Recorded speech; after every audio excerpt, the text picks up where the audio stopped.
오늘 우리에게 주신 하나님의 말씀은 시편 73편 1절로부터 14절까지의 말씀입니다. 하나님이 참으로 이스라엘 중 마음이 정결한 자에게 선을 행하시나 나는 거의 넘어질 뻔하였고 나의 걸음이 미끄러질 뻔하였으니 이는 내가 악인의 형통함을 보고 오만한 자를 질투하였음이로다.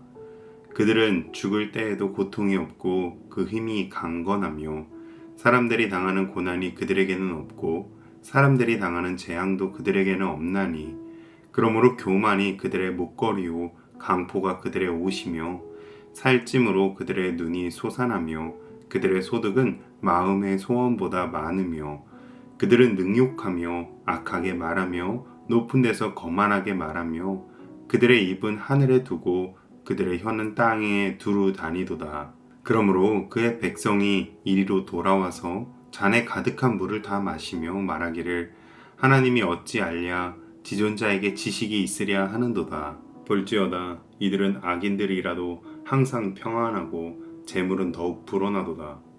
내가 내 마음을 깨끗하게 하며 내 손을 씻어 무죄하다 한 것이 실로 헛되도다. 나는 종일 재난을 당하며 아침마다 징벌을 받았도다. 아멘. 신앙이 있는 사람이나 없는 사람이나 모든 사람들은 권선징악을 바라고 기대하곤 합니다.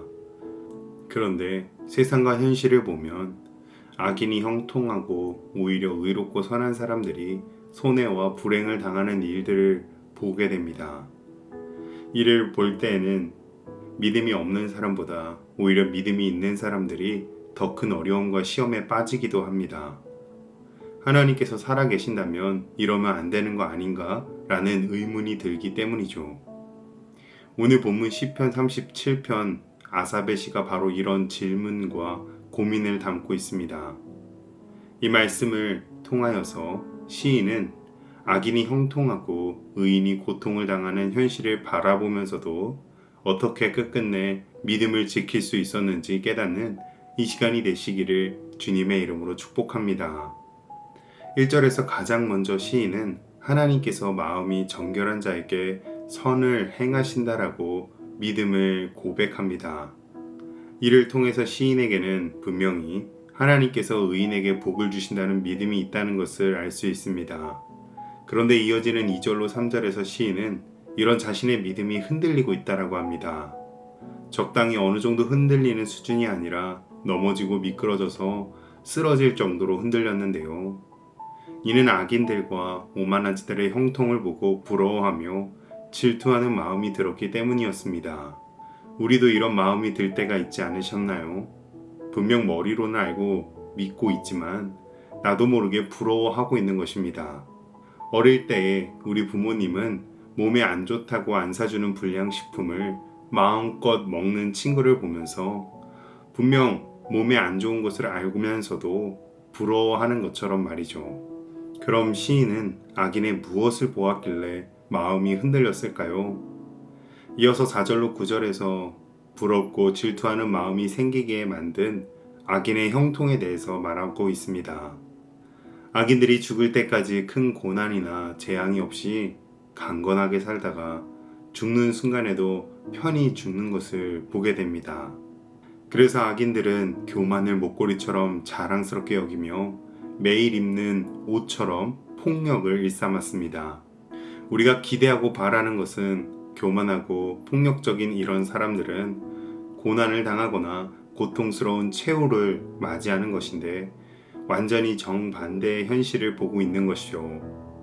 오히려 악인들이 고난과 재앙은커녕 7절에서는 풍족함으로 피둥피둥 살이 오르고 거만하게 눈을 치켜 뜨고 다니면서도 더 많고 큰 소원과 더 많은 욕심을 부리며 산다라고 합니다.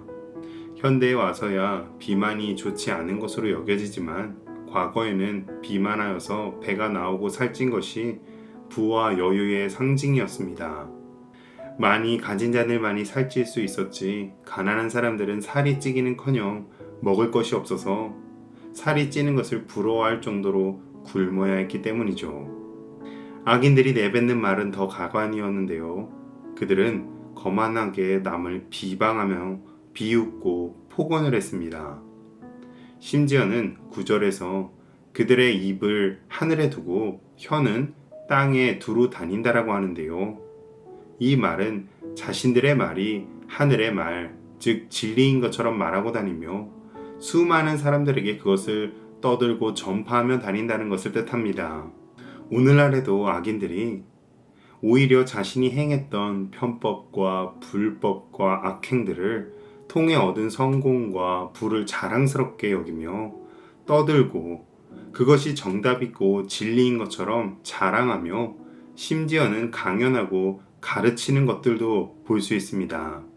10절로 14절을 보면 더 큰 문제는 이런 악인들의 말에 의인들도 또 시인도 영향을 받는다는 것입니다. 하나님의 백성들마저도 악인들의 말을 물을 마시듯 그대로 다 받아들여서 하나님도 모든 것을 다 하실 수는 없을 거야 라고 말한다는 것입니다. 더욱이 시인의 입에서도 이제 탄식이 섞인 말이 나오게 되는데요. 악인들의 신세가 언제나 편하고 재산은 늘어가며 그들의 말을 들을 때에 내가 깨끗한 마음으로 살고 죄를 짓지 않는 것이 모두 무의미하고 헛수고였다라고 말하게 됩니다.